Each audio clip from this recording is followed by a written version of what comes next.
안녕하세요. 자본주의 코드입니다. 삼부자쌤입니다. 네, 선부자님. 요즘 굉장히 개인회생이나 파산에 관련된 이슈들이 좀 많아지고 있는 것 같아요. 네, 그런 것 같아요. 최근에 재무상담을 자주 해주시면서 이런 류에 대한 주제의 상담들을 굉장히 많이 하실 것 같은데, 그럴 때 어떤 말씀을 좀 해주시나요? 일단 재무상담 신청하시는 분들은 대부분 네. 좀 돈을 좀 열심히 잘 모으고 계시거나 아하. 현재 돈이 괜찮게 융통되시니까 이걸 네. 재무상담을 통해서 잘 풀어가려는 분들이 많기 때문에 사실 개인회생 파산 질문은 많지는 않아요. 예. 어쩌다 한 분 정도 있었던 것 같고요. 사실은 주위 사람들 중에 오히려 개인회생이나 파산을 신청하시는 분들이 꽤 있어서 네. 저도 많이 걱정이 되고 있습니다. 아, 그렇죠. 그리고 이 경우에는 사실 자세히 안 알아보고 할 경우에는 낭패를 보는 경우도 좀 있기 때문에 좀 자세히 알아봐야 될 것 같고, 저조차도 이거에 대해서 실질적으로 뭐 해본 적이 없잖아요. 저도 네. 그냥 대충 뭐 글로만 봤지. 그래서 조금 더 자세히 알아보는 시간 가지도록 하겠습니다. 네, 맞습니다. 특히나 이런 이슈 같은 경우는 주변의 사람들한테도 물어보기가 굉장히 껄끄러운데요. 맞아요. 네, 오늘 정말 준비해 오신 내용 잘 들어보도록 하겠습니다. 네. 그 전에 구독과 좋아요 한번 부탁드리겠습니다. 요즘 개인회생이나 파산 건수들이 많이 늘어나고 있는데요. 맞아요. 청년들, 특히 2030 세대들이 파산 건수가 좀 많이 늘어나고 있는 것 같습니다. 네, 일단 뭐 제가 기사 한번 보여드리는데, 기사만 보더라도 네. 일단 개인 회생 건수가 계속 늘어나고 있고, 그 중에서 가장 많은 세대가 20대래요. 아, 20대. 근데 사실 우리는 20대 돈도 안 벌고 있었는데, 사실은 그렇죠. 저 20대 후반에 뭐 돼서야 겨우 돈을 벌기 시작했는데, 이들이 지금 개인 회생 건수를 신청을 하고 있고 증가율이 가장 높다라는 것은 상당히 사회적인 문제가 아닐까라는 생각이 듭니다. 사실은 정말 큰일인 것 같아요. 뭐 다른 세대도 아니고 특히나 그렇죠. 20대. 우리 20대 청년들이 너무 안타까운데요. 사실 개인회생이나 뭐 파산 신청, 개인 파산 이런 것들이 무엇인지 모르시는 분들이 정말 많이 있을 것 같은데, 거기에 대해서 좀 자세히 설명 좀 해주시기 바랍니다. 네. 일단 개인 회상이든 개인 파산이든 현재 지금 자산이나 현재 벌이가 없어가지고 이 빚으로부터 벗어나지 못하시는 분들의 이야기겠죠. 네. 이들이 이제 그걸 도저히 할 방법이 없어가지고 마지막으로 취하는 국가적 제도라고 생각하시면 되고요. 하지만 모랄 해저드 얘기도 많이 있고 그렇습니다. 사실 실제로는요. 네.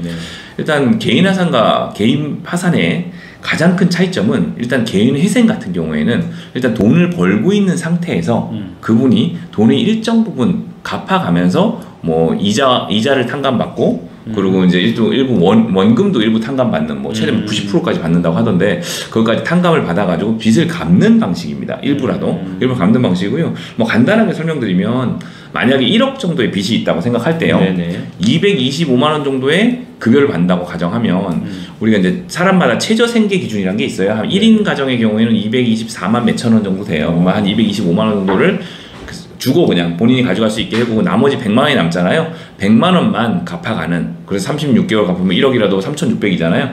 그러면 나머지 6,400만 원은 탕감을 해주는 그런 방식이에요. 어떻게 보면은 재기하는데 상당히 좀 도움이 되고, 3년만 잘 갚으면 그리고 다시 이제 신용도 회복해가지고 활동을 할 수 있는 뭐 제도라고 할 수 있죠. 네. 그리고 개인 파산은 소득이 없는 분이어야 돼. 일단 소득이 없는 상태에서 경제활동이 불가능해서 도저히 뭐 갚을 방법이 없는 거예요. 그럴 때 채무 이행을 뭐 면제해주고, 그리고 뭐 갚아야 되는 거에 대해서 면책도 해주는 그런 법률적 제도입니다. 일단 채무를 안 갚는 제도라고 할 수 있죠. 네. 제가 들어보니까 채무자 입장에서는 파산이 좀 더 좋은 것 같아요. 뭐 한 푼도 안 갚아도 되고, 개인 회생은 어느 정도 일정 부분이라도 조금씩 갚아 나가야 되니까 채무자 입장에서만 봤을 때는 파산이 좀 더 좋은 것 같은데. 일단 단적으로 보면 그렇게 생각할 수 있습니다. 일단 개인 파산의 경우에는 채무자 입장에서는 한 푼도 안 갚아도 되니까 훨씬 유리하겠죠. 네. 그렇지만 이렇게 되면 누구나 다 지금 파산을 하려고 할 거 아니에요.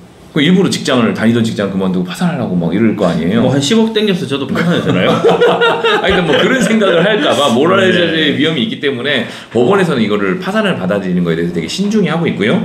개인 파산이라는 거에 대해서 좀 잘 알아야 되는 게 있더라고요. 저도 이번에 공부하면서 좀 자세히 알게 됐는데, 네. 파산이라는 건, 개인 파산이라는 건 파산이 되는 것과 면책이 되는 게 있어요. 파산은 뭐냐면 내 재산을 지금 이 채권자들한테 나눠주는 걸 파산이라고 해요. 1억밖에 없어. 근데 10억이 빚이 있어. 그러면 1억을 뭐 채권자가 3명이야. 그럼 3명한테 3,300만 원씩 나눠주는 거를 파산이라고 하는 거예요. 근데 면책은 뭐냐면 나머지 이제 9억이 남았잖아요. 9억을 안 갚아도 된다라고 판결을 해준 게 면책인데, 파산은 되지만 면책이 안 되는 경우가 꽤 있습니다. 그렇게 될 경우에는 면책이 안 되면 사실 이 개인 파산이 오히려 더 나빠요. 회생 같은 경우에는 아예 그냥 새로 시작할 수 있거든요. 일단 일정 부분 갖고 나면. 근데 면책은 무조건 돈을 갚아야 되는 거예요. 결국에는. 그렇구나. 재산을 배분한 다음에 면책은 채무의 의무는 계속 가지게 된다면 개인 파산할 이유가 없잖아요. 그래서 우리는 이 파산과 면책을 잘 이해하고 기억해야 됩니다. 아까 말씀했다시피 지금 돈을 안 갚아도 되고 네. 채무자 입장에서는 더 유리한 게 확실해요. 네. 하지만 일할 능력이 충분히 있는데 갑자기 얼마 전까지 돈을 벌고 있었는데 파산하려고 갑자기 직장을 그만뒀어. 네. 이럴 경우에는 파산이 불허가 되는 경우도 꽤 있습니다. 네. 그리고 그걸 넘어서 이제 파산은 됐어. 네. 근데 면책이 돼야 되잖아요. 면책, 그렇죠. 뭐 파산 같은 경우에는 내 재산을 나눠주는 거니까 좋을 게 없어요. 나한테 그냥 돈 나눠주는 거잖아요. 근데 면책 받는 게 관건인데 이런 경우에 면책을 못 받는 경우가 꽤 있어요. 그런 경우를 좀 몇 가지 말씀드리면 네. 일단 과도하게 낭비를 하거나 도박성, 사행성으로 돈을 최근에 막 땡겨 쓴 게 있는 거야. 그래서 현저하게 재산이 줄어들었거나 아니면 그걸로 인해서 채무를 막 늘렸어. 그러면은 개인 면책을 못 받을 수도 있습니다. 그냥 일단 그냥 돈 갚기 싫어서 다른 사람 명의로 재산을 돌려버리거나 뭐 이런 경우 있잖아요. 그리고 카드 빚을 막 도박 같은 거 해가지고 카드 빚 늘리고 막 신용 대출 많이 받고 이런 경우에도 파산 신청이 기각되거나 면책을 불허하게 돼버려요. 그럴 때는 오히려 파산에 아무런 의미가 없어요. 계속 갚아야 되니까 결국에는. 그렇겠네요. 그렇죠. 네. 면책이 안 되면 그대로 채무를 갚아야 되기 때문에 오히려 더 불리할 수 있다는 걸 잘 기억해야 되고요. 이렇게 일단 오히려 개인회생하는 것보다 더 낭패가 될 수 있는 그런 상황이 볼 수 있습니다. 면책을 받아도 5년간은 일단 파산 기록이 남아있기 때문에 신용 활동을 못해요. 은행 신용 활동을 할 수가 없고요. 면책을 못 받을 경우에는 10년간 활동을 못 한다고 보시면 되고 불이익도 따로 있어요. 면책을 못 받았을 경우에는. 그렇겠죠. 네. 여러 가지 불이익도 그런 것도 내용 한번 또 띄워드릴 테니까 한번 네. 보시면서 네. 참고하시기 바랍니다. 네.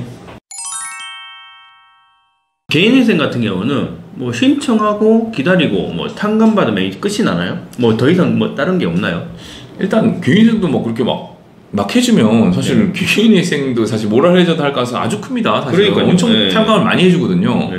그래서 뭐 개인회생을 목표로 막 사람들이 막판에 좀 몰리게 되면은 막 신용 다 꺼내 쓰고 뭐 카드 끝까지 쓴 다음에 안 갚아버리고 개인회생 신청하고 이런 경우도 저는 충분히 있을 거라고 봐요. 실제로. 그러니까요. 제가 듣다 보니 생각난 건데 일단은 정상적으로 정말 대출을 받아가지고 열심히 일해서 돈 갚으시는 분들한테 이게 너무 불공평하다는 생각이 들거든요. 그렇죠. 그런 분들을 생각하면 진짜 이거는 뭐 나는 이렇게 다 갚아가지고 겨우 세금으로 이런 거 메꿔주냐 이런 소리 할 수도 있습니다. 그렇죠. 네. 일단 그래서 개인회생도 뭐 안 되는 건 안 됩니다. 그래서 몇 가지 따지는 것들이 있습니다. 그렇죠. 보통 최근에 갑작스럽게 채무가 많이 늘어나는 경우 이런 경우에는 그렇죠. 갑자기 뭐 막 땡겨 쓰고 이렇게 갑자기 내가 개인회생 할래요 이렇게 이럴 수도 있잖아요. 그러겠죠. 막 살면 안 되잖아요. 아까 제가 얘기했던 그렇죠. 것처럼. 그런 상황이 벌어지면 안 되니까 그래서 그런 것들을 보고 1년 안에 사용 내역들을 봅니다. 네. 그래서 뭐 불성실한 제출이 많이 있다 그러면은 문제를 삼고 개인회생을 안 시켜주거나 아니면 탕감 금액을 별로 안 해주는 거예요. 조금만 탕감해주는 그런 식으로 하는 경우도 있습니다. 두 번째는 재산이 있으시면 힘들다고 보면 돼요. 보통 자가가 있으신 분들은 개인회생이 힘들거나 아니면 면제 금액이 아주 적게밖에 안 된다고 들었어요. 그래서 보통은 이제 개인회생을 받기 위해서는 전세로 옮기시거나 월세로 옮기시는 경우가 많이 있다고 얘기를 들었고 뭐 조사한 바로는 그렇습니다. 그리고 소득이 높으면 당연히 탕감 금액이 작을 수밖에 없어요. 아까 얘기했잖아요. 우리는 최저 생활비 정도는 보장을 하지만 그 이상은 나머지 변제를 해야 되는 거예요. 네. 그래서 만약에 급여가 아까 225만 원일 경우에는 100만 원만 변제를 하면 됐지만 뭐 400만 원이다 그러면 한 250만 원씩 300만 원씩 변제를 해야 되는 상황이 벌어질 수도 있다는 거 아시면 될 것 같고요. 세금이나 건보료, 국민연금 같이 국가에 내야 될 거 있잖아요. 이거 안 내가지고 문제 있는 사람들 해줄까요? 안 해주지. 네. 국가에서 보조해주는 건데 이거 안 해줍니다. 이런 것들은 그걸 알면 될 것 같습니다.